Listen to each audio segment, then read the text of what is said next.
ಯುವವಾಣಿ ಕಾರ್ಯಕ್ರಮಕ್ಕೆ ಮತ್ತೊಮ್ಮೆ ಸ್ವಾಗತ ವೀಕ್ಷಕರೇ. ಈಗಾಗಲೇ ಕರೆಗಳು ಸಿದ್ಧವಾಗಿವೆ. ಮೊದಲ ಕರೆ ಶುಭಾ ಕಾರಂತ್ ಕುಂದಾಪುರದಿಂದ ಕರೆ ಮಾಡಿದ್ದಾರೆ. ಶುಭಾ, ನಿಮ್ಮ ಪ್ರಶ್ನೆ ಏನಿದೆ ಪಂಡಿತರನ್ನ ಕೇಳಿ. ನಮಸ್ಕಾರ. ನಮಸ್ಕಾರ, ಹೇಳಿ. ಮಿಥುನ ರಾಶಿಯಲ್ಲಿ ಕೇತು ಇದ್ದು ಧನುರ್ ರಾಶಿಯಲ್ಲಿ ರಾಹು ಇದ್ದರೆ ಜೀವನದಲ್ಲಿ ಮೇಲೆ ಬರುವುದಿಲ್ಲವಾ, ಅಂದರೆ ಉದ್ಧಾರ ಆಗುವುದಿಲ್ಲವಾ ಅಂತ. ಅವರ ಲಗ್ನ ಯಾವುದು ಗೊತ್ತಾ? ಲಗ್ನ ಗೊತ್ತಿಲ್ಲ. ಅಲ್ಲ, ಇದು ಒಂದು ಪ್ರಶ್ನೆ. ಒಂದು ಜ್ಯೋತಿಷದವರ ಹತ್ರ ಹೋದಾಗ ಅದು ಬರುವುದಿಲ್ಲ ಮೇಲೆ ಅಂತ ಹೇಳಿದ್ರು. ಅದಕ್ಕೆ ನಿಮ್ಮ ಹತ್ರ ಕೇಳ್ತಾ ಇದ್ದೇನೆ. ಖಂಡಿತ ಅದು ಲಗ್ನಕ್ಕೆ ಸಂಬಂಧಪಟ್ಟಿರುತ್ತೆ. ಮಿಥುನ ಲಗ್ನವೇ ಆಗಿದ್ದರೆ ಬೇರೆ ಫಲ, ಧನುರ್ ಲಗ್ನವಾಗಿದ್ದರೆ ಅದಕ್ಕೆ ಬೇರೆ ಫಲ. ಧನುರ್ ಲಗ್ನವಾಗಿದ್ದರೆ ಸಪ್ತಮ ಭಾವ ಮಿಥುನ ಆಗುತ್ತೆ.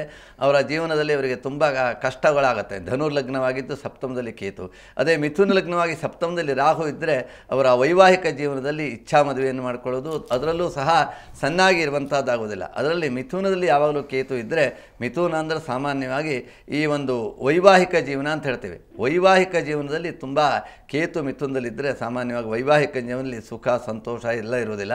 ಈ ರಾಹು ಕೇತುಗಳಿಗೆ ಮಿಥುನ ಮತ್ತು ಧನು ಅನ್ನೋದು ಅದು ಕೋದಂಡ ರಾಹು ಯೋಗ ಅಂತ ಹೇಳಿದ್ದೇವೆ. ರಾಮ ಹುಟ್ಟುವಾಗ ಅದೇ ಥರ ಇತ್ತು. ರಾಹು ಧನುದಲ್ಲಿದ್ದಾನೆ, ಮಿಥುನದಲ್ಲಿ ಕೇತು ಇದ್ದಾನೆ. ಆ ಯೋಗ ಇದ್ದಾಗ ಅವರಿಗೆ ಜೀವನ, ಹೆಣ್ಣಿಗೆ ವನವಾಸ ಜೀವನ ಅಂತ, ಜೀವನದಲ್ಲಿ ಅತ್ಯಂತ ಕಷ್ಟ ಅನುಭವಿಸಿದ್ದಾಳೆ. ಉದಾಹರಣೆ ಸೀತೆಯನ್ನೇ ಇಟ್ಕೊಂಡಿದ್ದಾರೆ. ಹಾಗಾಗಿ ಆ ರೀತಿ ಗಂಡನಿಗೆ ಆ ಯೋಗ ಇದ್ದರೆ ಹೆಂಡತಿಗೆ ವನವಾಸ. ಈಗಾಗಲೇ ನಾನು ಮೊದಲಿಗೆ ಹೇಳಿದ್ದೆ, ಗಂಡರಿಗೆ ವಿದೇಶ, ಹೆಂಡತಿ ಪರದೇಶಿ ಅಂಥೇಳಿ. ಹಾಗೆ ಈ ರೀತಿ ಯೋಗ ಇದ್ದವರಿಗೆ ಅವರ ಜೀವನದಲ್ಲಿ ಸುಖ ಇರುತ್ತೆ. ಆ ಸೀತೆಗೆ ಸುಖವೂ ಸಿಕ್ಕಿದೆ, ಸಂತೋಷವೂ ಸಿಕ್ಕಿದೆ, ವನವಾಸವೂ ಸಿಕ್ಕಿದೆ. ಹಾಗಾಗಿ ಹೆಣ್ಣಿನ ಜೀವನದಲ್ಲಿ ಸುಖ ಸಂತೋಷ ಎರಡೂ ಇರ್ತದೆ. ಆದರೆ ಬೇಕಾದಾಗ ಸುಖ ಸಿಗುವುದಿಲ್ಲ, ಬೇಡದೇ ಇದ್ದ ಕಾಲಕ್ಕೆ ಸುಖ. ಹಾಗಾಗಿ ಬೇಕಾದಾಗ ಸಂತೋಷ ಇರೋದಿಲ್ಲ. ಆ ಒಂದು ಸಂತೋಷ ಪಡುವ ಕಾಲದಲ್ಲಿ ಅಸಂತೋಷವಾಗಿರುವಂಥದ್ದು. ಇದು ಮಿಥುನದಲ್ಲಿರುವಂಥ ಕೇತು, ಧನುದಲ್ಲಿರುವಂಥ ರಾಹುಗೆ ಇರುವಂತಹ ಫಲ. ಇದಕ್ಕೆ ಕೋದಂಡ ರಾಹು ಯೋಗ ಅಂತ ಹೇಳ್ತಾರೆ. ಈ ರೀತಿ ಯೋಗ ಇದ್ದವರು ಸಾಮಾನ್ಯವಾಗಿ ಶ್ರೀರಾಮಚಂದ್ರರಿಗೆ ಆ ಯೋಗ ಇದ್ದಿತ್ತು. ಇನ್ನೂ ಅನೇಕರ ಜಾತದಲ್ಲಿ ಇಂಥ ಯೋಗಗಳಿರ್ತದೆ. ಹಾಗಾಗಿ ಅದು ಇನ್ನು ಲಗ್ನದ ಮೇಲೆ ಅನ್ವಯಿಸಿ ಇದರಲ್ಲಿ ಹೆಚ್ಚು ಕಡಿಮೆ ಫಲಗಳಲ್ಲಿ ವ್ಯತ್ಯಾಸಗಳಾಗತ್ತೆ. ಈಗ ಶ್ವೇತಾ ದಾವಣಗೆರೆಯಿಂದ ಕರೆ ಮಾಡಿದ್ದಾರೆ. ಶ್ವೇತಾ, ನಿಮ್ಮ ಪ್ರಶ್ನೆ ಏನಿದೆ ಪಂಡಿತರನ್ನ ಕೇಳಿ. ನನ್ನ ಹೆಸರು ಶ್ವೇತಾ ಅಂತೇಳಿ. ಹೇಳಿ. ನಂದು ಡೇಟ್ ಆಫ್ ಬರ್ತ್ ಬಂದು 1987. ಸಮಯ ಅಷ್ಟು ಡೆಫಿನೆಟ್ ಆಗಿ ಗೊತ್ತಿಲ್ಲ. ಶುಕ್ರವಾರ ಬೆಳಗಿನ ಜಾವ.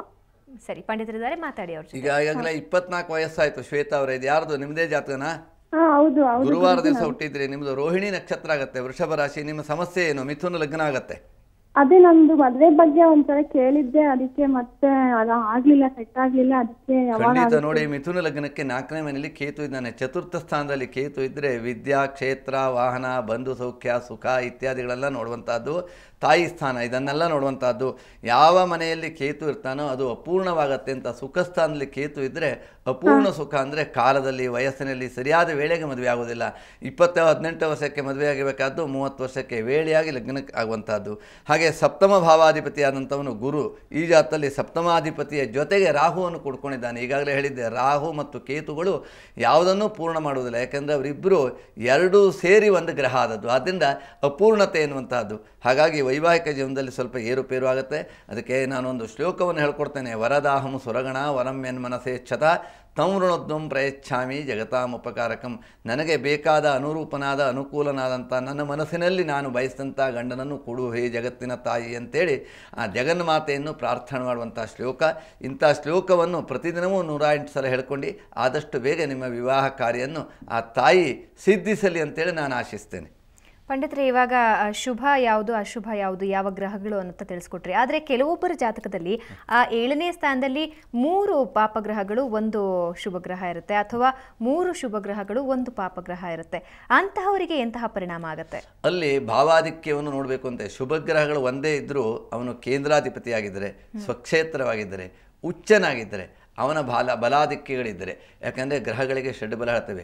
ಸ್ಥಾನಬಲ, ಕ್ಷೇತ್ರಬಲ, ಇಷ್ಟಾಬಲ, ಉಚ್ಚಬಲ, ಹೀಗೆ ಮೊದಲಾದ ಬಲಗಳನ್ನು ಷಡ್ವರ್ಗ. ಸ್ಥಾನಂ, ಕ್ಷೇತ್ರ, ಹೋರ, ದ್ರೇಕಾಣ, ನವಾಂಶ, ದ್ವಾದಶಾಂಶ, ತ್ರಿವಂಶಾಂಶ ಅಲ್ವಂತ ಇದೆ. ಆ ಬಲಗಳ ಪೈಕಿಯಲ್ಲಿ ಆ 3 ಪಾಪಗ್ರಹಗಳು ದುರ್ಬಲ ಆಗಿದ್ದು ಗುರು ಒಬ್ಬನೇ ಪ್ರಬಲನಾಗಿದ್ದರೆ ಆ ದುರ್ಬಲ ಯೋಗವಷ್ಟನ್ನು ಹೋಗಲಾಡಿಸಿ ಒಳ್ಳೆಯ ಪ್ರಬಲ ಬಲವನ್ನು ಕೊಡ್ತಾನೆ.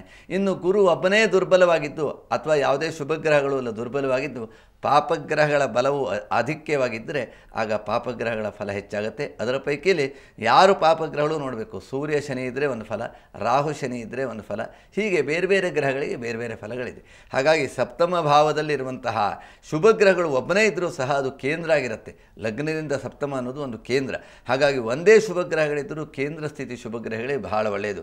ಬುಧ ಭಾರ್ಗವ ಜೀವಾನಾಂ ಕೇಂದ್ರಸ್ಥ ಕೋಪಿವಾ ಬಲಿ ಅಂತ ಹೇಳ್ತೀವಿ. ಬುಧ ಗುರು ಶುಕ್ರರು ಕೇಂದ್ರ ಸ್ಥಿತಿ ಅಂದರೆ ಲಗ್ನ 4ನೇ ಮನೆ, 7ನೇ ಮನೆ, 10ನೇ ಮನೆ, ಈ ಮನೆಯಲ್ಲಿ ಇದ್ದರೆ ಅದರಲ್ಲಿ ಸಪ್ತಮ ಭಾವದಲ್ಲಿ ಒಂದೇ ಶುಭಗ್ರಹಗಳಿದ್ದರೂ ಕೇಂದ್ರಾಧಿಕ್ಯ ಆದ್ದರಿಂದ ಕೇಂದ್ರದಲ್ಲಿರುವಂಥ ಬಲಗಳು ಜಾಸ್ತಿ ಇರೋದ್ರಿಂದ ಎಷ್ಟೋ ಅಶುಭ ಫಲಗಳನ್ನೆಲ್ಲ ಹೋಗಲಾಡಿಸಿ ಶುಭ ಫಲವನ್ನು ಕೊಡ್ತಾರೆ. ಜೀವನದಲ್ಲಿ ಮೊದಲಿಗೆ ಕಷ್ಟ ಆದರೂ ಸಹ ಕೊನೆಯಲ್ಲಾದರೂ ಅವರಿಗೆ ನಿಟ್ಟುಸಿರು ಬಿಟ್ಟು ಒಳ್ಳೆಯ ಸುಖ, ಸಂತೋಷ, ಸೌಭಾಗ್ಯವನ್ನು ಹೊಂದುವಂಥ ಯೋಗವನ್ನು ಕೊಡ್ತಾರೆ.